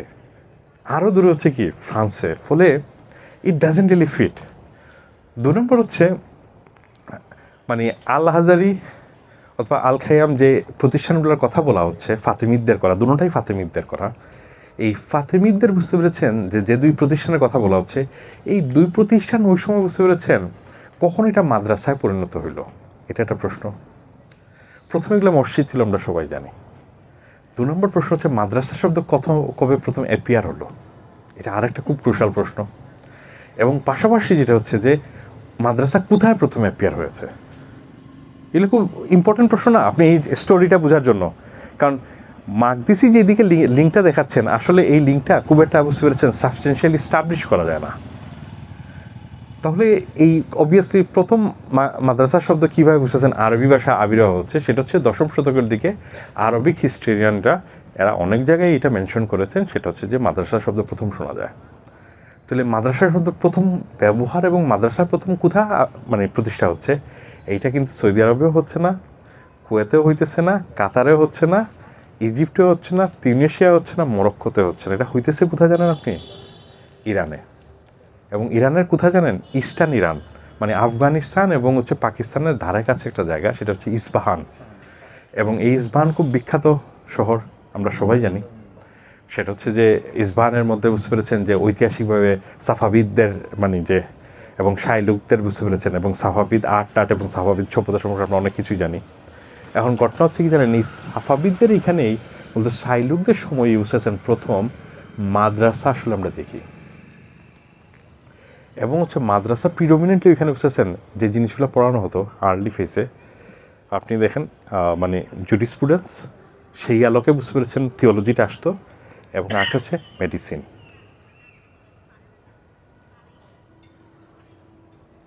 এখন এই যে মেডিসিন পড়ানো এবং হচ্ছে যে কিসের পড়ানো, এবং হচ্ছে আপনি দেখবেন কি জানেন, আর্লি যত মাদ্রাসাগুলো আমরা পাই আর কি, সব হচ্ছে বুঝতে পেরেছেন সেন্ট্রাল এশিয়াতে। আপনি ওয়েস্ট এশিয়াতে পাবেন না। ওয়েস্ট এশিয়া কি মানে যে সৌদি আরব, কুয়েত, কাতার, এটা একটা সমস্যাদায়ক সমস্যা না বিষয়। এর একটা মেজর এবং মুখ্যম কারণ আর্লি মাদ্রাসা নিয়ে অনেকগুলো রিসার্চ হয়েছে। এর একটা গুরুত্বপূর্ণ রিসার্চের একটা অংশ হচ্ছে কি জানেন, তার আর্কিটেকচার, তার পাঠদানের বিষয়বস্তু এবং কোথায় ইমার্জ করছে। এবং মজার বিষয় কি জানেন, যে আর্লি মাদ্রাসা সবগুলো কী আকারে থাকে জানেন? ইটের তৈরি, ব্রিক্স মানে যে কিসের মানে ইটের চতুষ্কোণ, এবং মাঝখানে বুঝতে পেরেছেন এরকম একটা মানে যে কিসের মতো থাকে, স্তম্ভর মতো মাঝখানে। এখন হ্যাঁ, গম্বুজ আবার পৃথক জিনিস আর কি, যে স্তম্ভর মতো থাকে একটা একটি। তো এটা একটা আরেকটা সমস্যা, সেটা হচ্ছে কি জানেন, আপনি কেন স্কোয়ার সাইজের হবে, ব্রিক্সের হবে কেন, থাকে না? এর মূলত কারণ হচ্ছে যে আর্লি মাদ্রাসা নিয়ে বুঝতে পারছেন সোভিয়েতে এবং হচ্ছে বুঝতে পারছেন ইজিপ্টে যে রিসার্চগুলো হয়েছে, ইভেন ইজিপ্টের কালচারাল মানে যে মিনিস্ট্রি থেকে, সেইখানে উল্লেখই করা হচ্ছে আর্লি মাদ্রাসাগুলো লার্জলি হচ্ছে সেন্ট্রাল এশিয়ার দিকে প্রচুর বিহার রয়েছে 8ম শতকের পর থেকে, ওই বিহারগুলো কনভার্সন করা হয়েছে। যেমন আপনার বাকু আছে না, উজবেকিস্তানের রাজধানী, বাকু শব্দের অর্থ কি জানেন? বাকু শব্দের অর্থই হচ্ছে বুঝতেছেন বিহার, বিহারের শহর। আপনি উজবেকিস্তানে যদি যান, তার যত ইসলামিক কালচারাল ইনস্টিটিউট আছে সবগুলোই বুঝতে পারছেন বিহার কনভার্টেড, এখানে লেখাই আছে এগুলো সব বিহার ছিল আগে। কারণ হচ্ছে কি জানেন, সেটা হচ্ছে যে সময় এইদিকে নালন্দা ফল করতেছে, পড়ে যাচ্ছে, তখন কতগুলা বিহার হয়, সেই বিহারগুলো কোনগুলো? সেটা হচ্ছে যে কিসের মানে আপনি পাবেন কিসের এদিকে কি যেন মানে যে ওই সোমপুর, তারপরে বিক্রমশিলা, তারপরে উদন্তপুর থাকে না, এই প্রতিষ্ঠানগুলো একদিকে হচ্ছে। অ্যাট দ্য সেম টাইম আরেকটা বিষয় কি জানেন, সেটা হচ্ছে যে আরেকটা খুব গুরুত্বপূর্ণ মহাবিহার হচ্ছে। কোথায় হইতেছে? সেটা হচ্ছে আফগানিস্তানে। আফগানিস্তানে শুনেছেন না ওই যে কিসের সময়, যে গল্ফ মানে যে যুদ্ধের সময় মানে যে ওই বিশাল বড় বুদ্ধ মূর্তি এটা ভেঙে ফেলা হইলো না, পাহাড়ের মধ্যে ছিল। ফলে মানে মূলত যেটা হচ্ছে যে এই আফগানিস্তানে ওই জায়গাটাতে যে ঘটনাটা ঘটেছে সেটা হচ্ছে যে নতুন একটা বিহার করা হয়। এটার নাম দেওয়া হয় কি জানেন, সেটা হচ্ছে যে নৌবিহার। নৌবিহার মানে আমরা যে নৌকায় থাকে না বিহার টিয়ার করি, ওই অর্থে না। তবে ইন্টারেস্টিংলি বিহার শব্দের অর্থই হচ্ছে কি জানেন, আপনি মানে যে বিশ্রাম নেবেন, এটাও মানে যে কিসে। তো নৌবিহার মানে নৌ হচ্ছে যে নৌরুজ বলি না আমরা ফার্সিতে, নতুন দিবস অথবা নতুন বছর, এক্স্যাক্টলি ওইখান থেকে ফার্সিতে এটা বলা হয় নৌবিহার। এবং এই নৌবিহারের বুঝতে পেরেছেন যে প্রধান যিনি ছিলেন নাকি 8ম শতকের দিকে, প্রায় 20 মাইলের ধারা কাছে যে মানে গ্রাম ট্রাম ছিল, ওইগুলো সব এরাই ট্যাক্স কালেক্ট করতো। এবং এই প্রধানের না মানে কে বলা হয়তো কি জানেন, প্রমোদক্ষ। মনে রাখবেন আমাদের এইদিকে যেটাকে আচার্য বলা হচ্ছে, মানে যে কিসের মানে যে ওই বিশ্ববিদ্যালয় মানে বিহারের প্রধান হিসেবে অথবা উপাচার্য, মানে এর নিচের পদটা, ওইদিকে এটাকে বলা হয়তো প্রমোদক্ষ। এবং যার আরবি অনুবাদ কি জানেন, ডারমাটিক অথবা ডারমাইট। এবং আপনারা খুব বিখ্যাত সব বুঝতে পেরেছেন ডারমাইটদের নাম শোনার কথা। সেটা হচ্ছে যে যে সময় আফগানিস্তানের মুসলমানরা বুঝতে পারছেন ওইদিকে এসে মানে নৌবিহারটা দখল করে, তখন ওইখানের প্রমোদক্ষ ইসলামে কনভার্ট হন। এবং তখন তাদেরকে বলা হয়তো বুঝতেছেন ডারমাইট অথবা ডারমাটিক। এবং হচ্ছে যে খালেদ বিন ডারমাইট আছেন না, খুব বিখ্যাত, মানে মামুনুর রশিদ আব্বাসীদের বুঝতে পারছেন সময়কার প্রধানমন্ত্রী ছিলেন। খালেদ বিন ডারমাইট বুঝতে পেরেছেন মূলত কি, সেটা হচ্ছে যে এই ডারমাইট ফ্যামিলির বংশধর। এবং এদের একটা গুরুত্বপূর্ণ ভূমিকা আছে কোথায়, মূলত সেটা হচ্ছে যে বাইতুল হিকমা প্রতিষ্ঠা করার ক্ষেত্রে। এখন আমরা এই দিকে গেলাম, তাহলে মানে একটু রোডটা আবার পরিষ্কার করা দরকার। সেটা হচ্ছে যে আমরা এই দিয়ে কিসে ঘটনা হয়েছে কি জানেন, ডেফিনেটলি মাদ্রাসার একটা বুঝতে ইনফ্লুয়েন্স আছে। সেটা হচ্ছে আসলে বলোনিয়ারা না, প্যারিস বিশ্ববিদ্যালয় না, ওই সময় আর একটা প্রতিষ্ঠান করা হয়েছিল প্যারিসের আউটস্কার্টে। সেটার নাম কি জানেন, কলেজ দি দুক্স। কলেজ দি দুক্স হচ্ছে এমন একটা মানে যে কিসের মানে যে ওই প্রতিষ্ঠান, যেখানে প্রথম জেরুজালাম থেকে মানে এক ব্যবসায়ী, ইংলিশ ব্যবসায়ী, উনি মানে যে মানে জেরুজালামের ক্রুসেডে আসছিলেন, ফিরে যে সময় যান প্যারিসে, ফিরে যাওয়ার পর ওনার সম্পদ প্রপার্টি সবই ছিল। এবং হচ্ছে যে কিসের পরে উনি কী করলেন, প্যারিসে আউটস্কার্টে মানে উপশহরে ধারে কাছে কি এরকম সাভারের জাহাঙ্গীরনগরের মতো জায়গায় একটা কলেজ প্রতিষ্ঠা করেছিলেন, যেটার নাম হচ্ছে কলেজ দি দুক্স। ওই কলেজটা দেখতে কিসের মতো জানেন, লাল ইটের তৈরি এবং হচ্ছে চারকোনা, ওইখানে লাইব্রেরিতে আছে। এবং উনি এককালীন একটা টাকা দেন, যে টাকা দিয়ে এই প্রতিষ্ঠানটা চলে। তার মানে সে প্রতিষ্ঠান যে স্বায়ত্তশাসিত প্রতিষ্ঠানের যে ধারণা আছে না, প্রতিষ্ঠান নিজেই কি নিজের ওনার, এই আইডিয়াটা না ছিল বুঝতেছেন বলোনিয়াতে, না ছিল হচ্ছে কোথায়,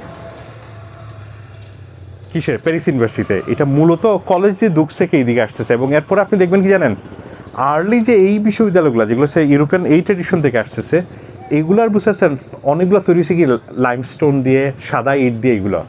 কিন্তু আপনি ইংল্যান্ডে অথবা আমেরিকায় বুঝতেছেন এখন যদি যান, দেখবেন বুঝতেছেন রাসেলিয়ান গ্রুপ অফ ইউনিভার্সিটি বা রিসার্চ ইউনিভার্সিটি, এদেরকে বলা হয় রাসেলিয়ান গ্রুপ অফ ইউনিভার্সিটি। এদের আরেকটা নামে ডাকা হয়, সেটা হচ্ছে কি জানেন, রেড ব্রিক ইউনিভার্সিটি। তো খুব স্বাভাবিকভাবে একটা প্রশ্ন বুঝতে পেরেছেন যে ইংল্যান্ড অথবা আমেরিকা, ইউরোপে রেড ব্রিক হবে কেন ইউনিভার্সিটির, তাই না? কারণ হচ্ছে বুঝতেছেন ওইখানে তো রেড ব্রিক ব্যবহার করা হয় না, এটা লার্জলি ব্যবহার করা হয় কি, সেটা হচ্ছে যে সাদা স্টোনগুলো দীর্ঘমেয়াদী থাকার জন্য। এখানে এই রেড ব্রিকের কনসেপ্টটাই আসছে বুঝতেছেন কলেজ দি দুক্স থেকে। এবং আপনি জানেন এই কলেজ দি দুক্সের বুঝতেছেন আর্লি যেটা আমরা বলছিলাম, সেটা হচ্ছে যে রেড ব্রিক দিয়ে বুঝতেছেন মূলত আর্লি মাদ্রাসাগুলো ছিল এবং হচ্ছে আরবিক হিস্টোরিয়ানদের মধ্যে পাওয়া যায়। এবং ওই আর্কিটেকচাররা আমি বললাম সেটা হচ্ছে যে মূলত মানে যে কিসের মানে ওই কিসের আল হাজারি বিশ্ববিদ্যালয় এবং হচ্ছে যে যে মিশরের কালচারাল যে কিসের মিনিস্ট্রির যে রিসার্চে স্পষ্টত এবং হচ্ছে সোভিয়েত ইউনিয়নের রিসার্চে স্পষ্টত বলা হচ্ছে এগুলো বিহারেরই কি এক ধরনের কনভার্সন করা হচ্ছে মাদ্রাসাগুলো। তাহলে খুব স্বাভাবিক একটা প্রশ্ন আসে, তাহলে সৌদি আরবে প্রথম মাদ্রাসা কবে হয়েছে? সেটা হচ্ছে ধারণা করা হয় আর্কিওলজিক্যালি যেটা পাওয়া যায়, মদিনা ইউনিভার্সিটির বেশ কয়েকজন গবেষকরা এটা নিয়ে গবেষণা করেছিলেন। সেটা হচ্ছে ওনারা বলেন একাদশ-দ্বাদশ শতকের দিকে, মানে কোয়াইট লেট। এবং এইটার মধ্যে বুঝতে পারছেন যেটা আর্কিওলজিক্যালি যেটা পাওয়া যায়, এই দুটোটাই বুঝতে পারছেন 12 ভূঁইয়ারা আছেন না আমাদের এখানকার, এই 12 ভূঁইয়াদের বুঝতে পারছেন গিয়াসুদ্দিন শামসুদ্দার করা দুইটা ইউনিভার্সিটি যে মাদ্রাসা আছে, মক্কা এবং মদিনার মসজিদের ডান পাশে মানে যে দক্ষিণ পাশে দুটা করেছিলেন, এই দুইটা হচ্ছে ওনার অর্থায়নে করা। আর যেটা এখনও যে মাদ্রাসা এখনও বেঁচে আছে সেটা হচ্ছে সাইলাতুন্নেসা মাদ্রাসা, যেটা মূলত কলকাতায় বসবাসকারী টিপু সুলতানের নাতনির অর্থায়নে তৈরি করা একটা মাদ্রাসা, যেখান থেকে বুঝতে পেরেছেন যে 1950s আগে ম্যাক্সিমাম যে বুঝতে পেরেছেন যে ওই সৌদি আরবের যে মূলত যারা রাজা এবং রাজার ফ্যামিলির অনেকেই মানে এখানে পড়াশোনা করেছেন। সৌদি আরবের যে প্রতিষ্ঠানগুলো এখন আমরা দেখি মক্কা মদিনা, এগুলো সব হচ্ছে কিন্তু আধুনিক বিশ্ববিদ্যালয়, আমাদের মনে রাখা দরকার। এখন এই কেন একটু উল্লেখ করে রাখা দরকার সেটা হচ্ছে গিয়াসুদ্দিন শামসুদ্দা এটা কেন অর্থায়ন করেছিলেন, এটা একটা খুবই ইন্টারেস্টিং কারণ, যেটা হচ্ছে এখানকার 12 ভূঁইয়ারা যখনই মুঘল অথবা দিল্লির এগেনস্টে গেছেন না, তখনই দুই দিকে সম্পর্ক বিল্ড আপ করেছেন। ধর্মীয় কারণ হচ্ছে মক্কার সাথে, আর হচ্ছে রাজনৈতিক কারণে কার সাথে জানেন, বেইজিংয়ের সাথে। মানে এইটা, এবং হচ্ছে বেইজিংয়ে মানে যে গিয়াসুদ্দিন শামসুদ্দা বেইজিংকে খুশি করার জন্য কি জানেন, বেইজিংয়ে বুঝেছেন রাজদরবারে এবং রাজা কোনোদিন জিরাফ দেখেন নাই, উনি কিসে থেকে আফ্রিকা থেকে জিরাফ আনায়, বুঝতে পারছেন, এই জিরাফ পাঠাইছেন কোথায় জানেন, বেইজিংয়ে, যাতে খুশি করার জন্য। এটা একটা অদ্ভুত পলিটিক্স, মনে রাখবেন, যেই ফরেন মানে পলিসি আমরা এখনও দেখি বাংলাদেশের, এটা এক্স্যাক্টলি সেম পলিসি এখন থেকে 1000 বছর আগেও ছিল, সেম ডাইমেনশন। মানে যে সময় দিল্লির এগেনস্টে যায় সব সময় বুঝতে পারছেন এই বাংলাদেশ বেইজিংয়ের সাথে সম্পর্ক গ্রহণ করে এবং সম্পর্ক তৈরি করে আর কি, যেটা। তো এটা খুবই গুরুত্বপূর্ণ আমাদের মাথায় রাখাকে। এখন আমরা আসি সেটা হচ্ছে বুঝতে পেরেছেন যে এই যে বিশ্ববিদ্যালয়গুলো, এই বিশ্ববিদ্যালয়গুলা মানে এগুলো হচ্ছে কি জানেন, হিস্টোরিক্যালি আমরা দেখলাম কীভাবে ট্রান্সফর্ম হয় এবং গঠন হয়েছে। বিশ্ববিদ্যালয়টা খুবই খুবই গুরুত্বপূর্ণ আইডিয়া হচ্ছে কি জানেন, সেটা হচ্ছে যে এই বিশ্ববিদ্যালয়গুলা কীভাবে এবং কত ধরনের বিশ্ববিদ্যালয় হতে পারে। ইউজুয়ালি আমি ওই যে আপনার বলতেছিলাম সেটা হচ্ছে যে আমাদের এখানে যে বিভিন্ন মডেলের বিশ্ববিদ্যালয় আছে, তার সাথে ইভেন মানে যে আমাদের এখানকার যারা পলিসি নির্ধারণ করেন এবং শিক্ষকরা কাদেরই ওইভাবে ওরিয়েন্টেশনটা থাকে না। বিশ্ববিদ্যালয় বড় দাগে এই মুহূর্তে বুঝতে পেরেছেন 4 ধরনের হতে পারে।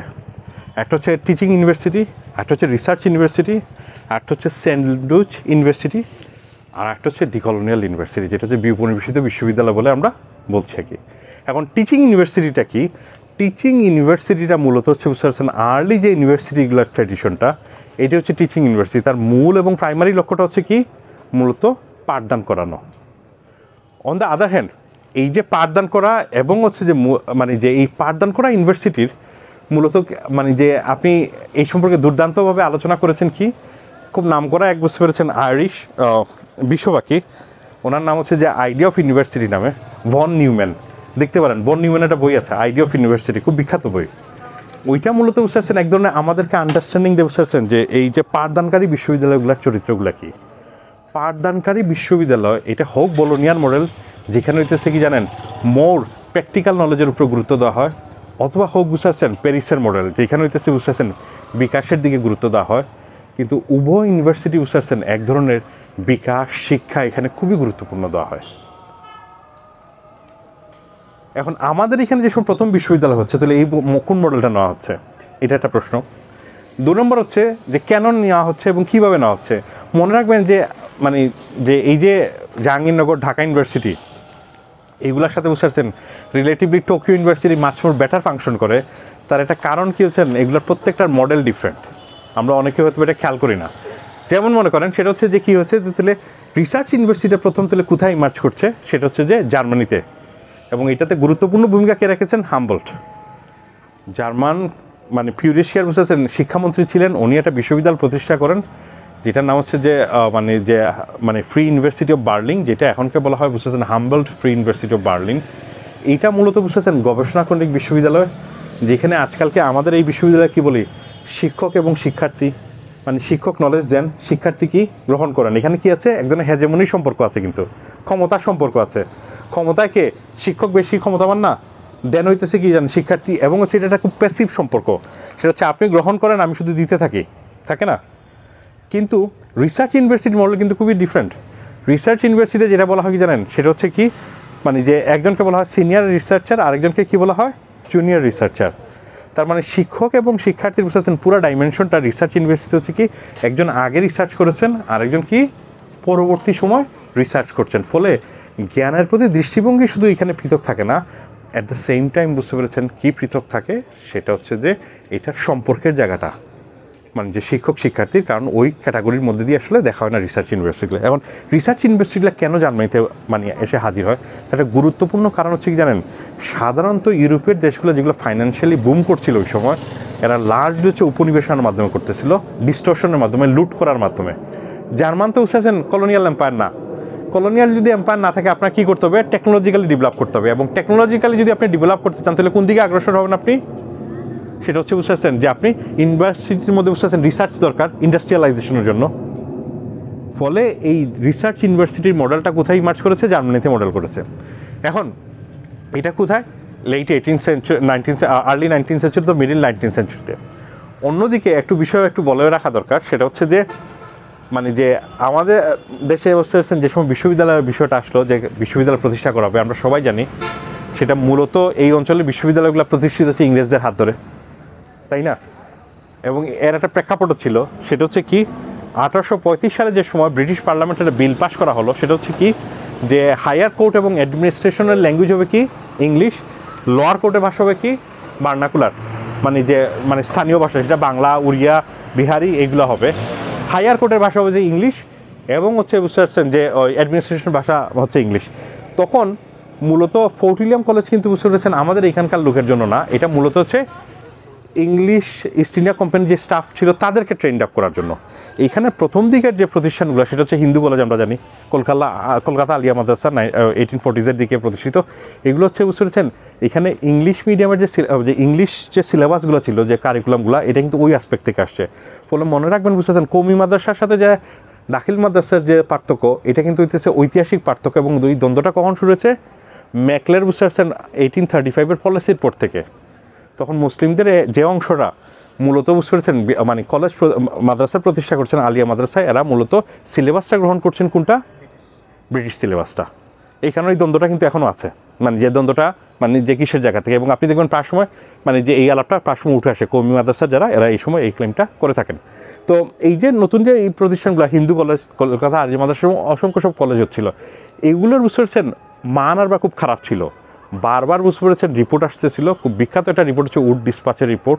সেখানে উঠলে আসলো গিয়ে এখানে 4-5টা প্রশ্ন করে গাইড বাই পড়ে লোকজন মুখস্থ করে যায় পরীক্ষাতে। এবং এর ফলে যে সংকটটা হয়েছিল কি জানেন, সেটা হচ্ছে যোগ্য লোক কেরানি পাওয়া যাচ্ছিল না, ইংরেজি জানা। ফলে মান নিয়ন্ত্রণের জন্য একটা প্রতিষ্ঠান দরকার।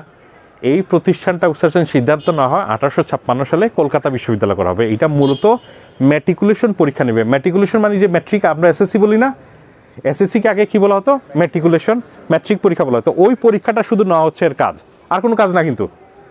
এখন তখন সিদ্ধান্ত না হলে কি জানেন, 2.5 লাখ রুপি দিয়ে এটা ইউনিভার্সিটি করা হবে কলকাতায়, এবং তার কাজ হচ্ছে কি শুধু পরীক্ষা নেওয়া। এবং তার পরিসর কোথা থেকে, রেঙ্গুন থেকে শুরু করে একবার পাঞ্জাব পর্যন্ত যত কলেজ আছে সব তার আন্ডারে। কিন্তু এর মধ্যে সিপাহী বিপ্লব হলো, তখন সিদ্ধান্ত গ্রহণ করলো এই 2.5 লাখ রুপি দিয়ে 3টা ইউনিভার্সিটি করা হয়, কলকাতা, মাদ্রাজ এবং মুম্বাই।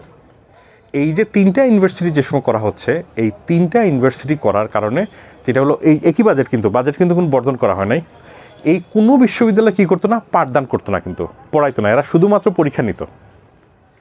ফলে উইথিন বুঝতে পারছেন 1800 মানে যে কিসের মানে যে ওই মানে 56-র দিকে যে সময় এই কলেজগুলো ইউনিভার্সিটিগুলো প্রতিষ্ঠা করা হচ্ছে, এরপরের 30-40 বছরের মধ্যে এখানে প্রায় 80-90 হাজার গ্র্যাজুয়েট বেরিয়েছে শুধু কলকাতা ইউনিভার্সিটি থেকে।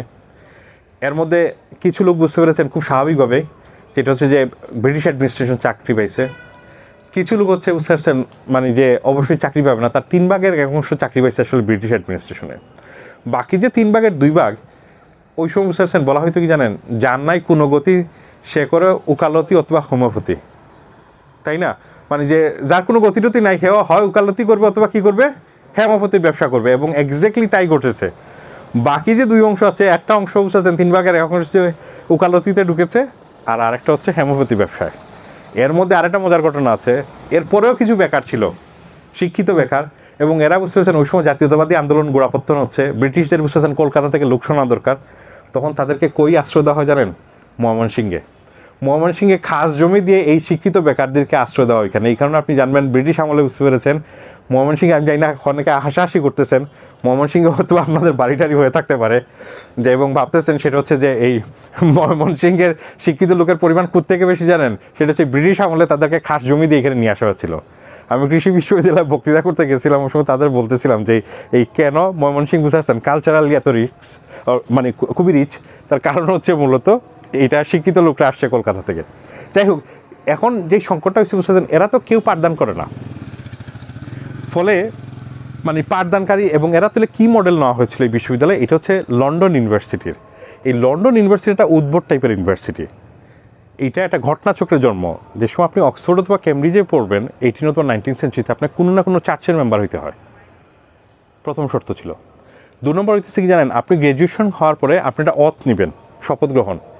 শপথ গ্রহণে আপনি কী বলবেন জানেন, সেটা হচ্ছে যে সম্রাট অথবা রাজা অথবা রানী যেই থাকুক না কেন, তার বিরুদ্ধে আপনি কোনো ধরনের, বুঝতে পেরেছেন, কথা বলতে পারবেন না। যদি কথা বলেন, আপনার কি সার্টিফিকেট ক্যান্সেল করার পূর্ণাঙ্গ অধিকার আছে। এখন নতুন পুঁজিপতি বিকাশ হয়েছে উপনিবেশনের মধ্যে দিয়ে, তারা একটু স্বাধীনতা চায়। তারা তো রানী এবং রাজাকে বুঝতেছেন সমালোচনা করতেই পারে, এবং অনেক কিছু তাদের স্বার্থের এগেনস্টেও যায়। এবং আমরা তো জানি সেই মেঘনা কাটার সময় থেকে, বুঝতে পেরেছেন, এই দ্বন্দ্বগুলো কিন্তু বিরাজমান। ফলে তখন বুঝতে পেরেছেন একটা বিল গেল, সেটা হচ্ছে কি হাউস অফ কমন থেকে, বুঝতে পারছেন, একটা বিল পাস হয়। সেটা হচ্ছে মানে অক্সফোর্ড এবং কেমব্রিজে এখন থেকে গ্র্যাজুয়েট হলে আপনাকে কোনো শপথ গ্রহণ করতে হবে না। বিলটা হাউস অফ কমন থেকে গেছে, কিন্তু হাউস অফ লর্ডে যে সময় যায় এই বিলটা খারিজ করে দেওয়া হয়। খারিজ করে দিয়ে, বুঝতে পারছেন, কী করা হয়, নতুন আরেকটা ইউনিভার্সিটির প্রস্তাব করা হয়েছে, সেই ইউনিভার্সিটি লন্ডন, যেটা কোনো প্রাইভেট হবে না, শুধুমাত্র পরীক্ষা নিবে, ম্যাট্রিকুলেশন পরীক্ষা। এক্স্যাক্টলি ওই মডেলটাকে বেস করে, বুঝতে পারছেন, করা হয়েছে এখানে কি কলকাতা, মাদ্রাজ এবং মুম্বাই বিশ্ববিদ্যালয়। এখন ঘটনা হচ্ছে এই বিশ্ববিদ্যালয় করা হচ্ছে কবে, 1856-57 সালের দিকে।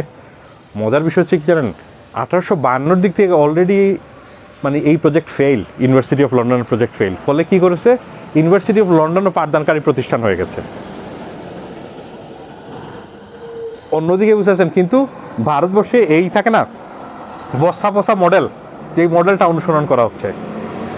এখন খুব স্বাভাবিকভাবে আপনারা জানেন, সেটা হচ্ছে, বুঝতেছেন, লর্ড কার্জন যে সময় ক্ষমতা আসলেন, তখন বুঝতে পেরেছেন উনি খুবই অজনপ্রিয়। জনপ্রিয়তা গেইন করার জন্য উনি যেটা ঘোষণা দিলেন যে নতুন কিছু বিশ্ববিদ্যালয় করবেন, এবং হচ্ছে যে প্রচুর সমালোচনা ছিল যে এখানকার শিক্ষা ব্যবস্থার অবস্থা খুবই খারাপ, এখানে সরকারি কিছু তহবিল থেকে খরচ করার কথা। মনে রাখবেন কি জানেন, 1856 সালে যে এককালীন যে 2.5 লাখ রুপি খরচ করা হয়েছে, এরপরে নট এ সিঙ্গেল পেনি খরচ করা হয় নাই। কিসের জন্য? এখানে শিক্ষা বিস্তারের জন্য। প্রায় সময় আমাদের বলা হয়ে থাকে যে ব্রিটিশ এখানে শিক্ষা বিস্তার করেছে। মনে রাখবেন, ব্রিটিশরা যে সময় ছেড়ে গেছিল, ওইখানে স্বাক্ষরের পরিমাণ ছিল মাত্র 3%। এখন আপনি মোরলেস জানেন যে অনেকে নিজের নামটা লিখতে পারে, এটা সংখ্যা বেশি, বাট মোরলেস বুঝাচ্ছেন এখন অনেক বেটার দেন ব্রিটিশ আমল থেকে।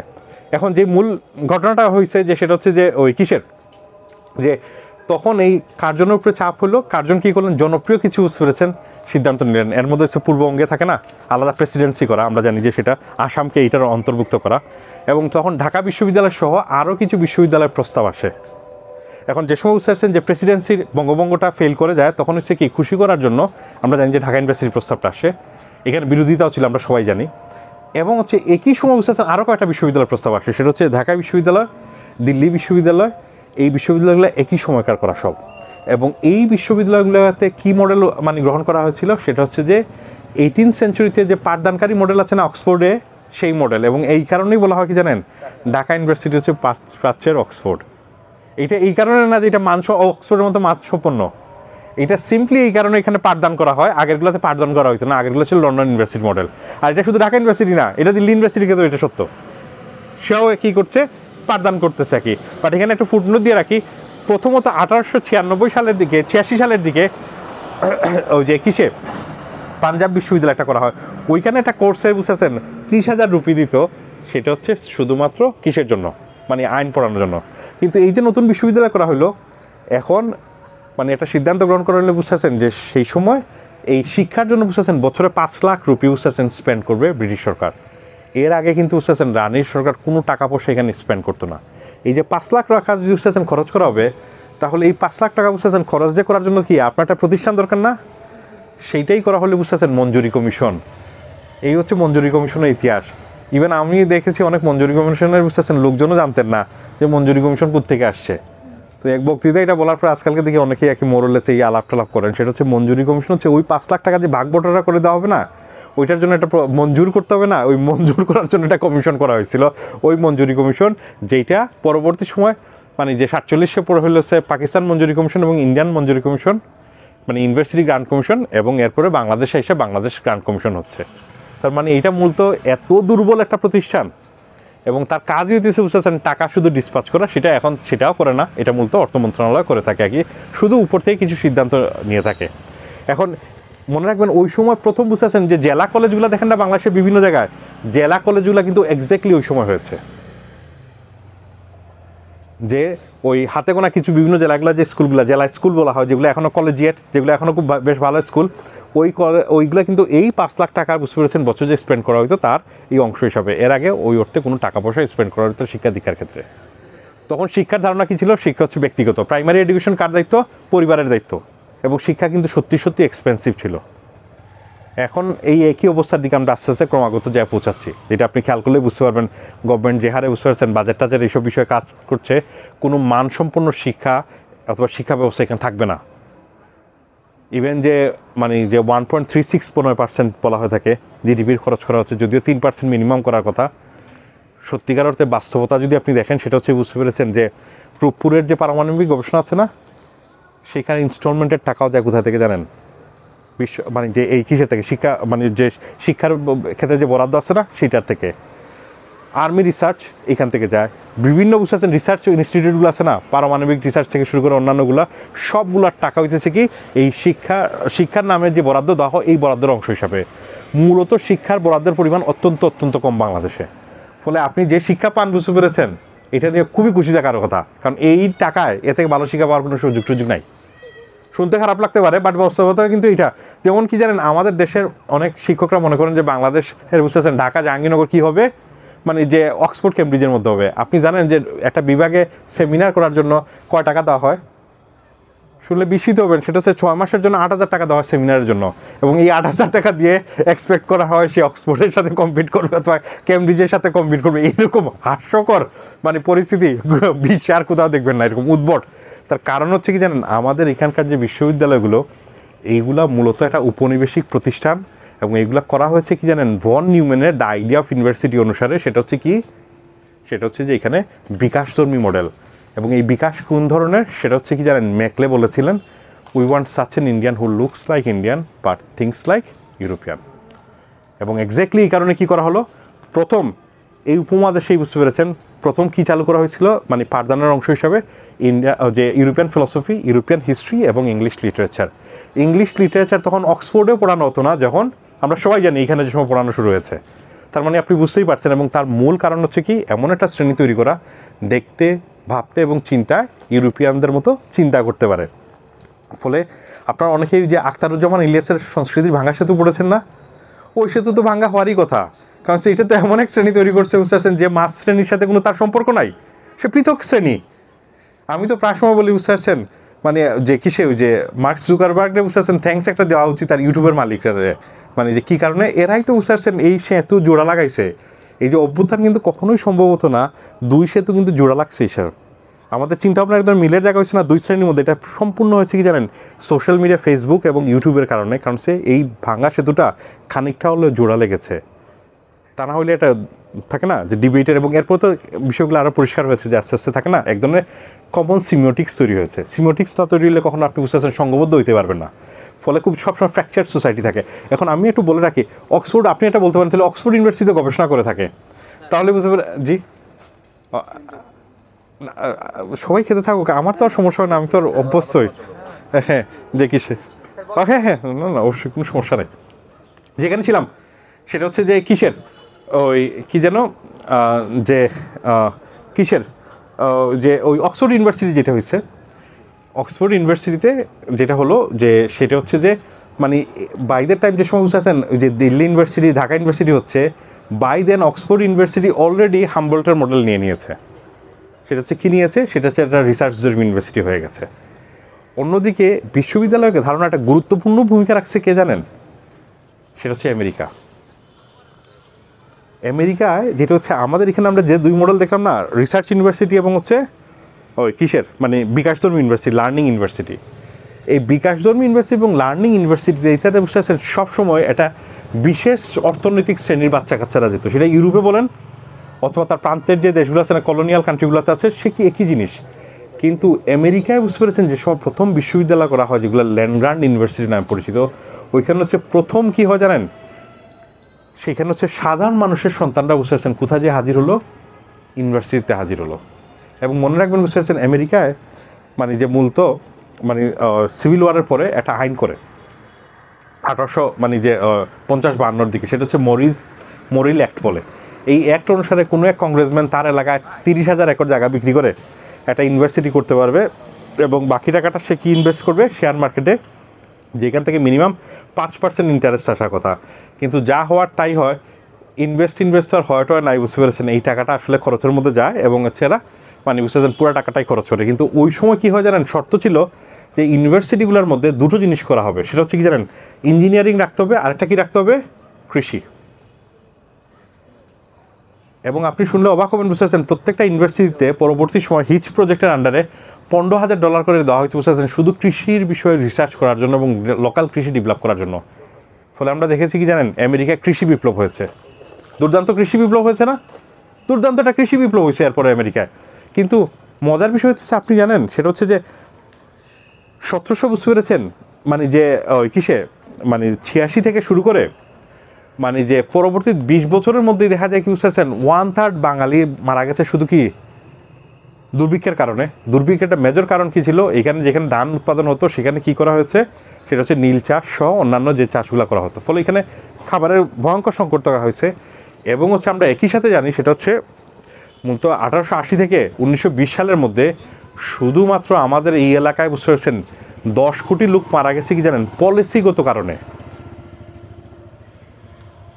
এবং খাবারের কারণে, সেটা হচ্ছে কি দুর্ভিক্ষের কারণে।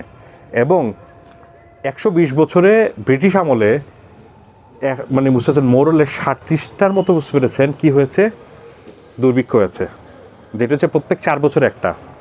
কিন্তু এর আগের 2 বছরে বড় দুর্ভিক্ষ হয়েছে মাত্র হচ্ছে 17টা 2000 বছরে। তার মানে এটা যদি কেউ বলে থাকেন বুঝতে পেরেছেন যে ব্রিটিশ আমলে যে মানে খাবারের উৎপাদন আগের মতো হয়েছে, দুর্ভিক্ষ আগে হইতে, এটাও একদমই সত্য না। দুর্ভিক্ষ রেশিও ভয়ঙ্কর আকারে বেড়েছিল। তাহলে এখানে কি হওয়ার কথা, কৃষি ইউনিভার্সিটি হওয়ার কথা না, কিন্তু এখানে কোনো কৃষি ইউনিভার্সিটি আসলে বুঝতে পারছেন বাংলাদেশে অথবা সাউথ এশিয়া হয় নাই। প্রথম কৃষি ইউনিভার্সিটি হচ্ছে কি জানেন, ময়মনসিংহ কৃষি ইউনিভার্সিটি। এবং এটা কাদের মাধ্যমে করা হয়েছে, এটা মূলত করা হয়েছে কিসের জায়গা থেকে, মূলত আমেরিকান অর্থায়নে এবং আমেরিকা। এখানে অনেক বিতর্ক আছে, অনেক সংকট আছে, কিন্তু আপনি অ্যাট দ্য সেম টাইম মনে রাখবেন ময়মনসিংহ কৃষি ইউনিভার্সিটির এইখানকার বুঝতে পারছেন খাদ্য সংকট দূর করার ক্ষেত্রে গুরুত্বপূর্ণ ভূমিকা আছে।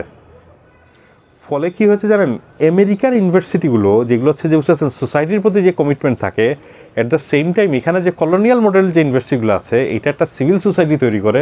এটা অ্যাট দ্য সেম টাইম কী করে জানেন, সেটা হচ্ছে যে পৃথকীকরণ করে, মানে মূলধারা থেকে শিক্ষিত শ্রেণীকে। কিন্তু সে শুধু বেকার উৎপাদন করে, কিন্তু কোনোভাবেই কী করে না, সেটা হচ্ছে যে সে এখানকার সমস্যাগুলোকে ওই করতে মানে অ্যাড্রেস করতে পারে না। তার একটা আমরা উদাহরণ আপনার মনে এই গাছের কথা মনে আছে, গত প্রোগ্রামে বলতেছিলাম যে এটা বট গাছ কিনা না, এটা নিয়ে বড় সংকটে পড়ছিলাম আমরা। বিভিন্ন লোকজনের ডাইকা আইনা বুঝতে পেরেছেন জিজ্ঞাসা করতেছিল এটা বট গাছ কিনা না। এবং পাশাপাশি যে ঘটনাটা ঘটলো কি জানেন, সেটা হচ্ছে যে এইখানে যে সময় প্রথম বুটানি ইন্ট্রোডিউস করা হলো, তখন বই পড়ানো হয়তো কি জানেন ইউরোপিয়ান গাছপালার। ফলে এইখানকার বুটানি থেকে অনার্স মাস্টার্স পাস করার পরে লোকজন বুঝেছেন এখানকার গাছপালা চিনে না, এটাই তো হওয়ার কথা না, কারণ সে তো এখানকার গাছপালা জানে না। ফলে জ্ঞান অনেক সময় কী করে জানেন, আপনার একদম দৃষ্টিবন্ধ তৈরি করতে পারে, আপনি কোন জ্ঞানটা পড়ছেন। এখন তাহলে আমি প্রায় সময় যে বিষয়টা বলে থাকি আসলে বিশ্ববিদ্যালয়ে কী করা উচিত, আমি বলি বুঝতে পারছেন আমাদের বিশ্ববিদ্যালয়ে এক ধরনের রেডিক্যাল ট্রান্সফরমেশন দরকার। সেই ধরনের রেডিক্যাল ট্রান্সফরমেশন কি, সেটা হচ্ছে যে আমাদের স্থানিক নিডের উপরে বেস করে ইউনিভার্সিটিগুলোর মডেল চেঞ্জ করা দরকার। এবং এক্স্যাক্টলি একটা বিষয় বলি, আপনার খেয়াল করবেন এই সাউথ এশিয়ান যে ইউনিভার্সিটিগুলো আছে না, বাংলাদেশ, ইন্ডিয়া, পাকিস্তান, তারপর হচ্ছে নেপাল, শ্রীলঙ্কাতে, এই ইউনিভার্সিটিগুলো কোনো রকম কষ্টে কাষ্টে বুঝতে পেরেছেন একটু রিসার্চ করে। কিন্তু আপনি দেখবেন কি জানেন, কেন টোকিও ইউনিভার্সিটি, কেন বুঝতে পারছেন খুব স্বাভাবিকভাবে সাংহাই ইউনিভার্সিটি অথবা বুঝতে পারছেন সিওল ইউনিভার্সিটি এত রিসার্চে সাকসেসফুল কেন, খুব স্বাভাবিক প্রশ্ন না। তার কারণ হচ্ছে কি জানেন, এখানকার সব ইউনিভার্সিটি করা হয়েছে কি ইউরোপিয়ান লার্নিং ইউনিভার্সিটির মডেলে, যেটা কলোনিয়াল এম্পায়ার যে কাজটা করে তার দৃষ্টিভঙ্গি মানে স্প্রেড করার জন্য। আর জাপানে বুঝতে পারছেন প্রথম যে সময় ইউনিভার্সিটি করে টোকিও ইউনিভার্সিটি, সেইটা বুঝতে পেরেছেন করেছে কারা দলে জানেন? সেটা হচ্ছে হামবোল্টের রিসার্চ ইউনিভার্সিটি মডেলে। সেই মডেল অনুসারে সিওল ইউনিভার্সিটিও করা হয়েছে। সেই মডেলের ইউনিভার্সিটি আপনি দেখবেন বুঝতে পারছেন আজকালকে মালয়েশিয়া, ইন্দোনেশিয়া সহ এই থাক না মানে আসিয়ান জোনে অনেক ইউনিভার্সিটি করা আছে। ফলে মডেল কিন্তু খুবই গুরুত্বপূর্ণ এবং ক্রুশাল। যেমন মনে করুন আমরা যে সময় ইউনিভার্সিটিগুলোতে মডেলটা কীভাবে কাজ করে, যেমন আপনাদের এই ইউনিভার্সিটি অ্যাসেসমেন্ট কীভাবে হয় জানেন? স্থিতির উপরে জোর, স্মৃতি।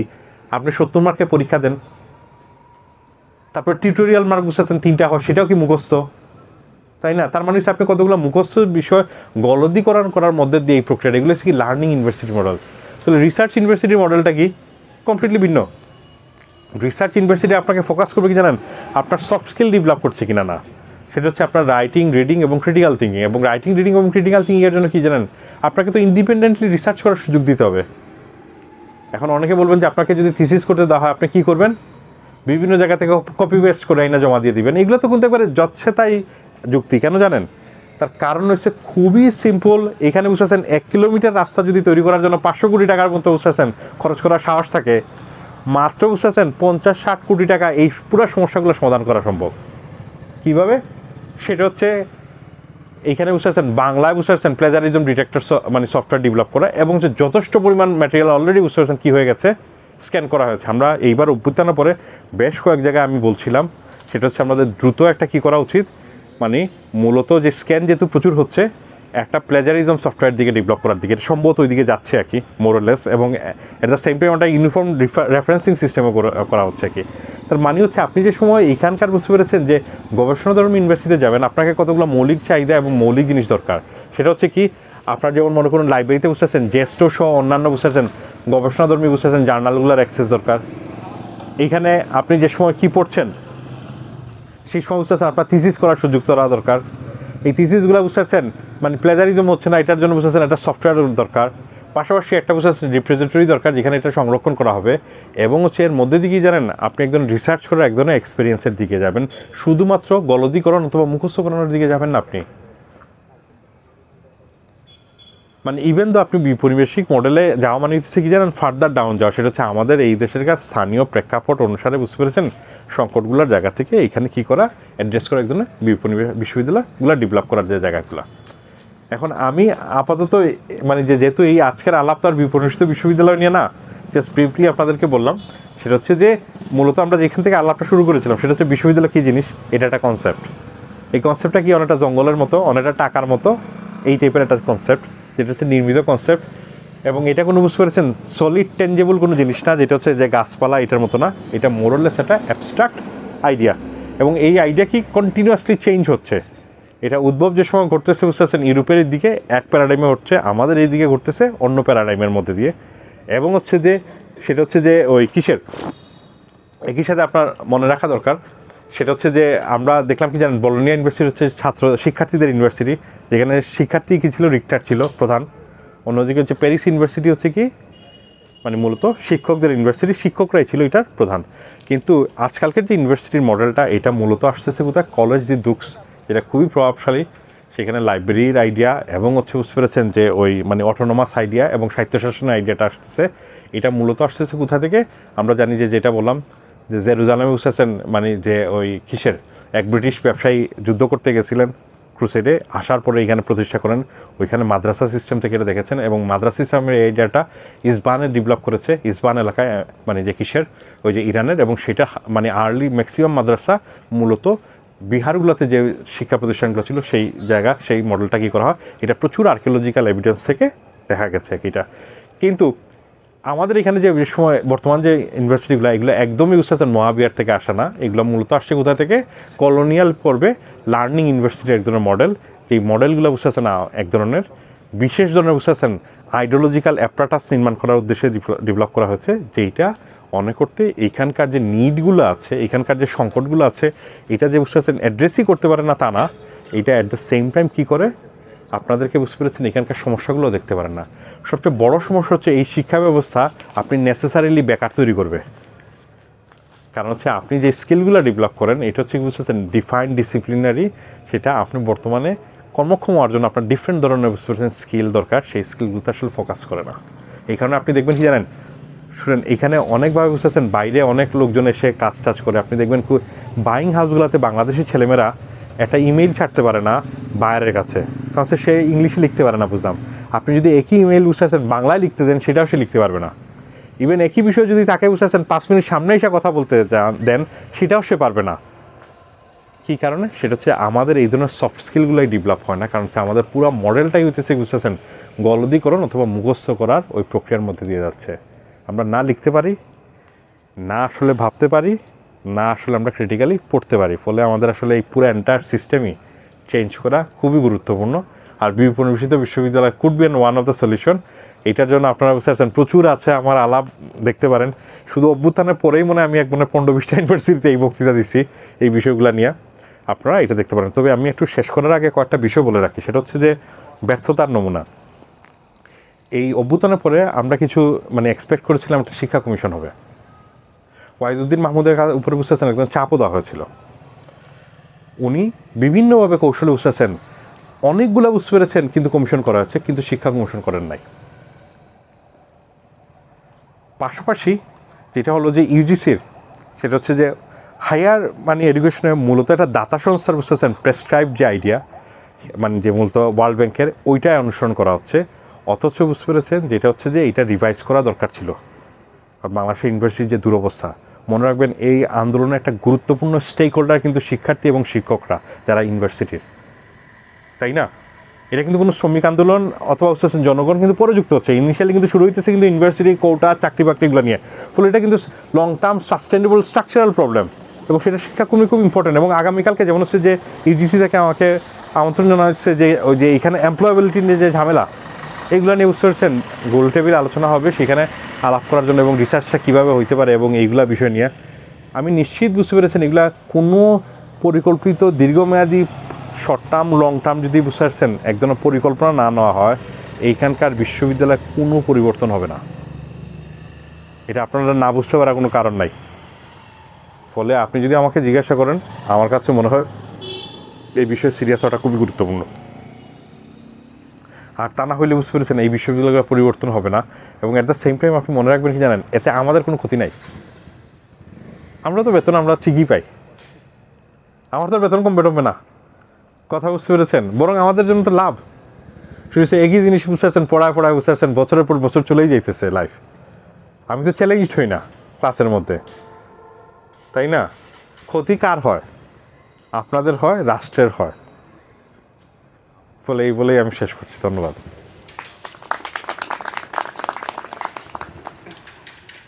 ধন্যবাদ নিজার স্যারকে, এবং আপনাদেরকেও ধন্যবাদ।